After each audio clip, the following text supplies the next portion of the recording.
जय हिंद, जय महाराष्ट्र. शौर्यगाथा करिअरवरती मी दीक्षा तुम्ही सर्वांचं स्वागत करते. आज आपण IMP क्वेश्चन पाहणार आहोत. ते म्हणजे कोणचे?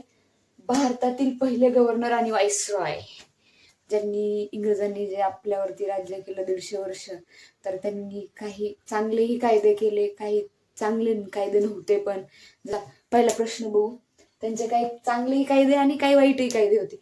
तर काही मी जे परीक्षेला येतात त्यातले मी काही 5 प्रश्न IMP घेतले, तर ते आपण बघूया. पहिला प्रश्न, भारतातील पहिले गव्हर्नर जनरल कोण होते? Lord Dalhousie, Lord William Bentinck, Lord Curzon, Lord Ripon. तर आपलं उत्तर आहे लॉर्ड विल्यम बेंटिक. सती प्रथा बंदीचा कायदा कोणत्या काळात झाला? हा दुसरा प्रश्न आहे. Lord William Bentinck, Lord Curzon, Lord Ripon का लॉर्ड फ्री? तर आपलं उत्तर आहे लॉर्ड विल्यम बेंटिक.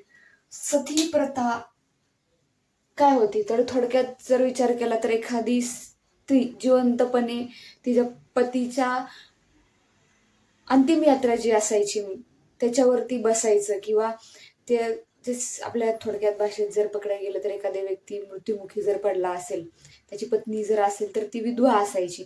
पण त्या काळात विधवांना जास्त स्थान नसले, विधवांचे हाल करायचे. त्यामुळं एक सती जाण्याची एक प्रथा नंतर आली, एक परंपरा नंतर आली, ज्याच्यामध्ये असं व्हायचं की एखादा पुरुष जर गेलेला असेल तर त्याच्या चितेवरती त्या स्त्रीनं जिवंतपणे बसायचं. मग त्याला त्यांचा मुलगा दहन करायचा. तर ते मग नंतर त्या स्त्रीला एवढ्या यातना व्हायच्या, ती त्यातून बाहेर येऊ नये म्हणून लोक त्या स्त्रीवरती काट्या वगैरे मारायचे, किंवा त्या स्त्रीला मारून जबरदस्तीनं बांधून त्यात बसवायचे की जा तू पण नवऱ्यावर सती हो. म्हणजे थोडक्यात वरती गेल्या पण तुम्ही एकसाथ. पण एवढंच की विधवा स्त्रियांना त्यावेळेस मानसिक आणि शारीरिक हे दोन्ही त्रास असल्यामुळे स्त्रियांची सती प्रथा ही काही काळ किंवा काही वर्ष चालू होती. तर ती लॉर्ड विल्यम बेंटिक यांनी 4 डिसेंबर 1829 रोजी अधिकृतपणे बंद केली. तर कायदा होता बंगाल सती रेग्युलेशन, जो कायदा होता तो त्यांनी पास केला 1829 ला. तर लॉर्ड विल्यम बेंटिकचं म्हणणं होतं की सती प्रथा ही प्रथा चांगली नाहीये, किंवा एखाद्या व्यक्तीला जिवंतपणी जाळणं. तिसरा प्रश्न, लॅप्सचे तत्व कोणाशी संबंधित आहे? तर Lord Ripon, Lord Dalhousie, Lord Canning, Lord Curzon. तर उत्तर आहे लॉर्ड डलहौसी. तर आता लॅप्सचे तत्व म्हणजे काय? राजा असेल एखाद्या विभागावरती किंवा एखाद्या ठिकाणावरती राज्य करत असेल, थोडक्यात सातारा असेल किंवा बाकीचे असे काही विभाग आहेत, कोल्हापूर, सातारा, सांगली, हे काही तिथे काही राजा असायचे. तर त्या राजांना जर नैसर्गिकरित्या जर मुलगा नसेल तर त्यांनी दत्तक घ्यायचा नाही. तर दत्तक नामंजूर वारसाचं हे एक उदाहरण आहे की एखाद्या राजांनी दत्तक मुलगा घेऊ नाही शकत, तर ते एक विरोध होता किंवा एक कायदा होता की त्या राजाने तसं केलास तर ते अपराध होता.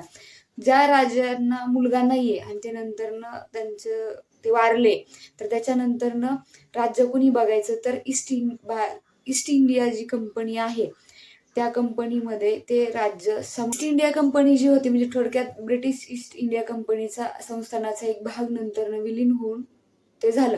तर त्याला खूप साऱ्या राजांचा किंवा प्रजेचा, खूप साऱ्या लोकांचा त्याला विरोध होता. तर त्यात सातारा संस्थान वगैरे होते. तर त्यासाठीचा तो एक कायदा होता जो की नामंजूर होता सगळ्यांना, पण तरीही तो खूप वर्ष चालला.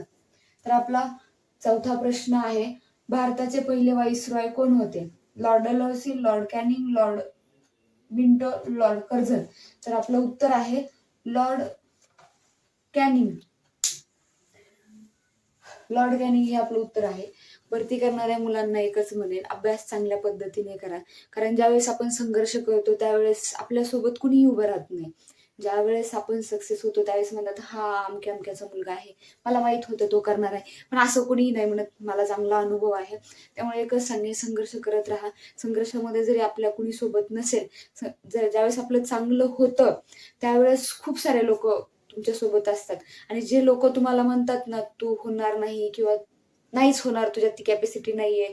तेच लोक म्हणणार नंतर न ओरडून सांगणार जगाला की आम्ही म्हणलं होतं की हा पोलीस होणार, किंवा हा संघर्षातून बाहेर येऊन एक स्वतःची ओळख निर्माण करणार. तर चांगलं व्यवस्थित अभ्यास वगैरे करा. काही नाही जगाचा विचार वगैरे करू नका. तुमच्या पद्धतीने चांगला अभ्यास वगैरे करा. फक्त फालतू गोष्टींना वगैरे वेळ नका देऊ. बाहेर येणं जाणं, मित्रांबरोबर मैत्रिणींबरोबर फिरणं हे थोडंसं टाळा. आणि आपल्या अभ्यासाकडं 6 महिने असं द्या की माणसं ओळखताना सुद्धा म्हणली पाहिजेत, बाबा ह्याला लय दिवसातनं पाहिलं डायरेक्ट सक्सेसच झाला.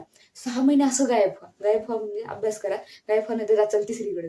तर चांगला अभ्यास करा, म्हणजे जेणेकरून तुम्ही काहीतरी 6 महिन्याच्या नंतर खूप मोठे काहीतरी झाला हे बघितल्यावरती लोकांची कशी जळती. त्यामुळे बघूया. चला, 5वा प्रश्न. स्थानिक स्वराज्य संस्थानाचे जनक म्हणून कोणाला ओळखले जाते? Lord Curzon, Lord Ripon, Lord Mountbatten का लॉर्ड हार्डिंग? तर आपलं उत्तर आहे लॉर्ड रिपन. 1857चा जो उठाव झालेला होता, त्या उठावामुळे भारतात किंवा देशामध्ये किंवा खूप साऱ्या ठिकाणी अशांतता निर्माण झालेली होती. तर त्या अशांततेला शांतता निर्माण करणे किंवा काही नियम, काही कायदे कानून किंवा भरपूर काही अशा गोष्टी होत्या जेणेकरून त्या पहिल्यासारखे व्यवस्थित सुरळीत सगळ्या गोष्टी चालाव्यात म्हणून लॉर्ड रिपन यांना स्थानिक स्वराज्य संस्थानाचे जनक म्हटले जाते. तर हे आपले असे काही 5 प्रश्न होते. हे तर काही सांगितलेलेच आहे. 4 डिसेंबर 1829 सती प्रथा जी काय आहे ती अधिकृतपणे बंद करण्यात आली होती. जी स्त्रियांना त्रास होता किंवा स्त्रियांचा जे छळ होता, हालहाल करत होते, ते नंतर ना या प्रथेच्या द्वारे बंद करण्यात आलं. आणि काही कायदे खरंच चांगले होते, काही कायदे थोडे चांगले नव्हते. तरी पण हे काही क्वेश्चन होते जे आपले संपलेले आहेत. तर चांगला अभ्यास करा. आणखीन मी नेक्स्ट पार्टमध्ये आणखीन प्रश्न घेऊन येते जे IMP परीक्षेला येतात. हे पण प्रश्न येतात. जर तुम्ही प्रत्येक प्रश्नपत्रिका अनालिसिस केली असेल तर हे पण क्वेश्चन आलेले आहेत. सती प्रथा तर येतच, लॉर्ड विल्यमचे येतात, लॉर्ड डलहौसीचे पण येतात, रिपन आणि कॅनिंग लॉर्ड ह्या सगळ्यांचे क्वेश्चन वेगवेगळ्या पद्धतीने विचारले जातात. तर ते चांगला अभ्यास करा. जय हिंद, जय महाराष्ट्र.